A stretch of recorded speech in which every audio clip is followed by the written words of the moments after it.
ఓరి నాయను, సింహం పిల్ల.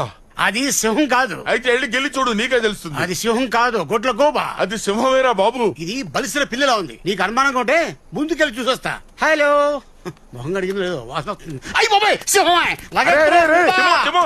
ఆగు, అది సింహం పిల్లే, ఏం చేయలేదు. పెద్దోడవుతాడు కదా. ముద్దుగా ఉంది. దీన్ని మనమే పెంచి పెద్ద చేద్దాం. దీన్ని రోజు నేనే బయటికి తీసుకెళ్తా. టాయిలెట్ వస్తే నేనే క్లీన్ చేస్తా. దీనికి అన్ని నేనే అన్ని ఆడే చేస్తాడు. అందరిని తినేసి లాస్ట్ లో నన్ను నంచుకుంటాడు. కానీ వాడిని మనం పెంచితే పెద్దయ్యాక వాడు మనతో కలిసిపోతాడుగా. అర్థమైంది. వీడు మనతో ఉన్నాడుకో చెప్పేదినా.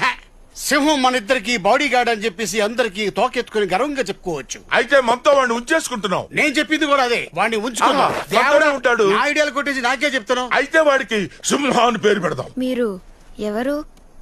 నువ్వు చెప్పరా. నా ప్రాణాలు తెగించి నీ ప్రాణం కాపాడు. రాబందుల గుంపుతో సింగిల్ గా పోరాడు. నువ్వు సింగిల్ గా ఏంట్రా డఫా? ఇద్దరం కలిసి కదా. నేను పుంబా, వీడు టిమో. మేము నేను కాపాడని చెప్పా.